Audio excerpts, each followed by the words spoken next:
नमस्कार मीडिया बंधुओं, आज हम लोग बैठे हैं ऑनरेबल कोर्ट के जो आदेश 2015 में एनजीटी के आदेश हुए, 2021 में सुप्रीम कोर्ट के आदेश हुए एंड ऑफ व्हीकल के लिए,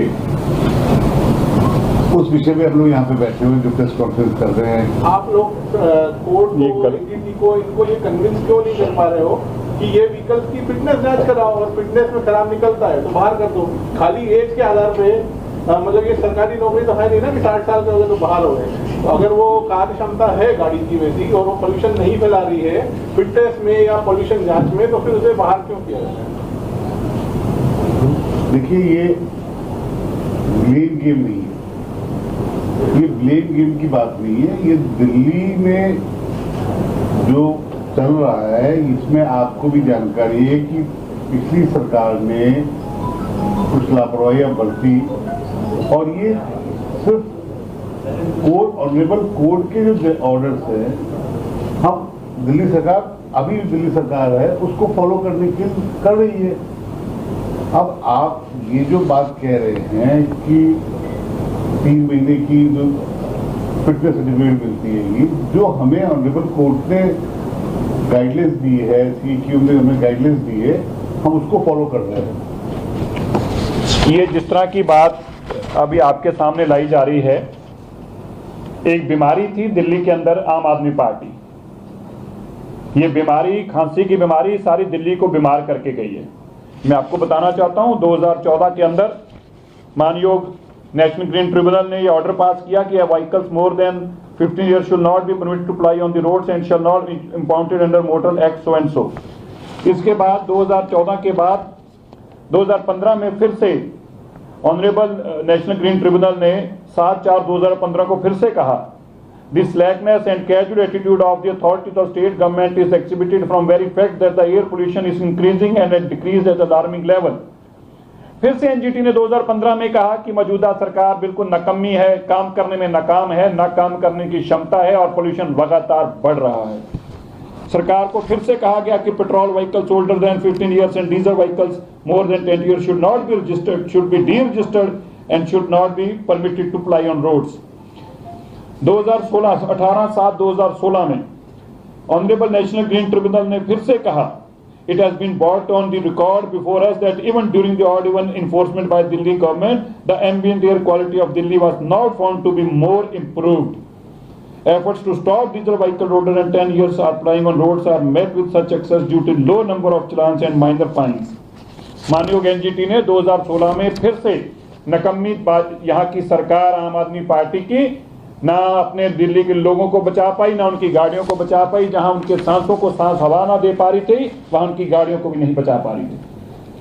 20/7/2016 एनजीटी ने फिर से कहा, all vehicles with deregistered in NCR should not be permitted to ply in Delhi NCR roads. ये फिर से एनजीटी ने कहा, दिल्ली की सरकार फिर भी ना बता पाई कि इन सड़कों में इन गाड़ियों को चलने देना चाहिए, हम पोल्यूशन पे कंट्रोल करेंगे।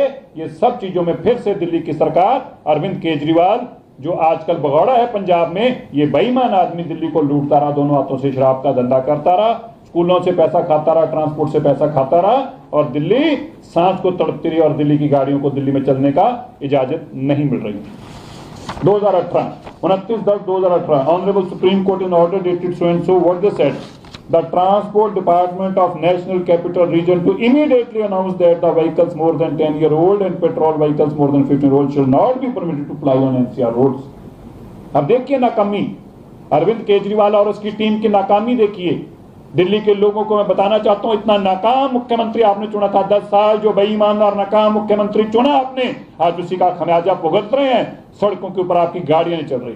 याद रखना पड़ेगा आप सब मीडिया के बंधुओं को भी और दिल्ली के लोगों को भी, ये केवल और केवल कंडीशंस दिल्ली की नाकाम सरकार अरविंद केजरीवाल जी की सरकार के ऊपर लगी हैं। ऐसी कोई कंडीशन महाराष्ट्र के मुंबई मेट्रो सिटी पे नहीं लगी, ऐसी कोई कंडीशन वेस्ट बंगाल के कोलकाता के ऊपर नहीं लगी, ऐसी कोई कंडीशन चेन्नई में नहीं लगी, ऐसी कोई कंडीशन बेंगलोर में नहीं लगी।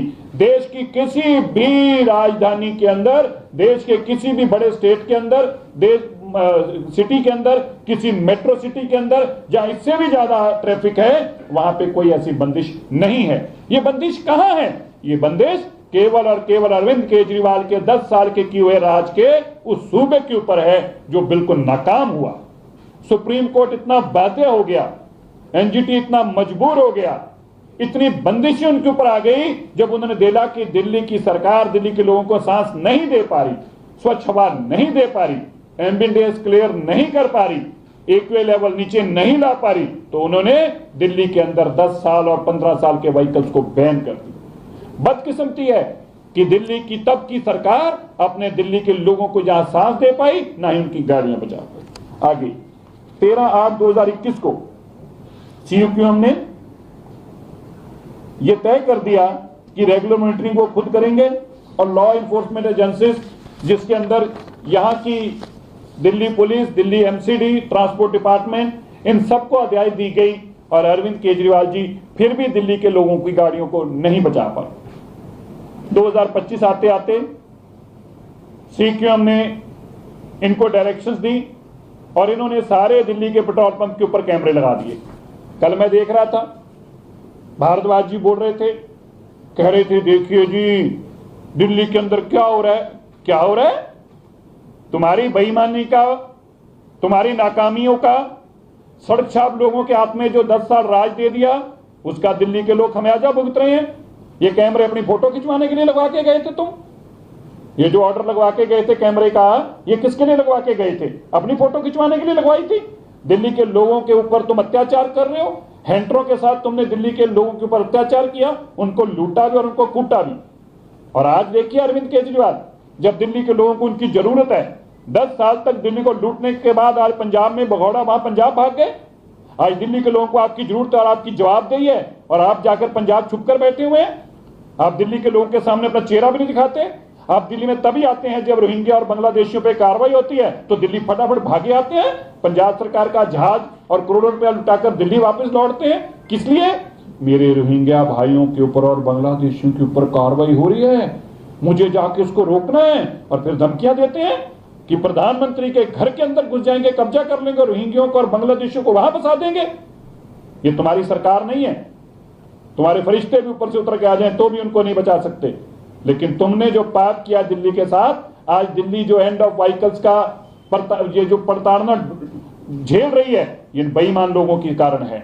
हम इसको हर जगह पर इसको जाकर अपनी बात को रखेंगे, दिल्ली को बेहतर बना रहे हैं। हम माननीय सुप्रीम कोर्ट को यह भी जानकारी देंगे कि किस तरह से दिल्ली के अंदर हमने कूड़े के पहाड़ों को हटाने का काम शुरू किया है। हम दिल्ली के अंदर किस तरह से सड़कों को स्मूथ कर रहे हैं। हम दिल्ली के अंदर किस तरह से हाई राइज बिल्डिंग्स के ऊपर पोल्यूशन को कम करने के लिए स्प्रिंकलर्स लगाने के लिए एंटी एयर गन्स लगाने का, एंटी स्मोक गन्स लगाने का काम कर रहे हैं। हम दिल्ली के अंदर किस तरह हर जो कंस्ट्रक्शंस हैं उनको मॉनिटरिंग करने के लिए डीपीसीसी अपना मॉनिटरिंग के लिए वहां के लोकल जो इक्विपमेंट्स है वो लगाकर उनकी कंस्ट्रक्शन पे 2.5 PM 2.5 की सीमा को सीमा में रखा जा सके, इस पे काम कर रही है। दिल्ली की सारी कंस्ट्रक्शन को मॉनिटर कर रहे हैं। हम ये सारी जानकारियां बताएंगे। लेकिन हमें एक दुख और खेद है कि अरविंद केजरीवाल जैसा बेईमान आदमी दिल्ली को ऐसी बीमारियों के साथ उलझाकर चले गया है, दिल्ली को ऐसे कानूनी जंजाल में फंसाकर चले गया है और बार बार सुप्रीम कोर्ट के कहने के बावजूद, एनजीटी के कहने के बावजूद, एजेंसियों के कहने के बावजूद उन्होंने कोई काम नहीं किया और सुप्रीम कोर्ट को कानून के हाथ चलते अपने हाथ में लेकर यह तय कराना पड़ा कि 10 साल और 15 साल के व्हीकल यहां पे बैन किए जाएंगे। ये जो बीमारियां हैं, ये बीमारियां हमें अरविंद केजरीवाल जी देकर गए हैं। ये 10 साल की वो बीमारियां जिनके साथ हमारी माननीय मुख्यमंत्री रेखा गुप्ता जी जूझ रही हैं। लेकिन रेखा गुप्ता जी के नेतृत्व में हमारे सभी मंत्रीगण और मेरे भाई पंकज जी, हम पूरा जोर के साथ इस लड़ाई को लड़ रहे हैं। दिल्ली के लोगों के साथ हम खड़े हैं। हम ये बताना चाहते हैं, इस चीज को भी लेकर हम जहां जहां भी जाना होगा हम जाएंगे।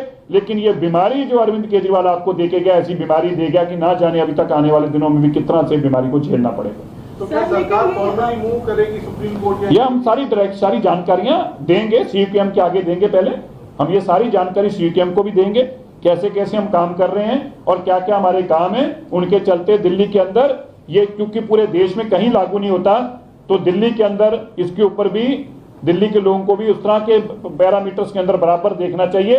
ये अगर नालायक एक सरकार ने गलतियां की हैं, उन गलतियों का खमियाजा दिल्ली के लोगों को नहीं देना चाहिए, ये हम सीक्यूएम को भी बताएंगे। सर, आप ये कह रहे हैं कि जो ऑर्डर्स अभी लागू हैं दिल्ली में, इसको लेकर जो लोग एक वर्ग खासतौर पर जिनकी गाड़ियां जा रही हैं, इंपाउंड हो रही है, वो कह रहे हैं कि फिटनेस गाड़ी की सही है, जैसे प्रशांत जी ने बोला, और पीयूसी अगर उसको मिल रहा है तो गाड़ियों को स्क्रैप करने की क्या जरूरत है?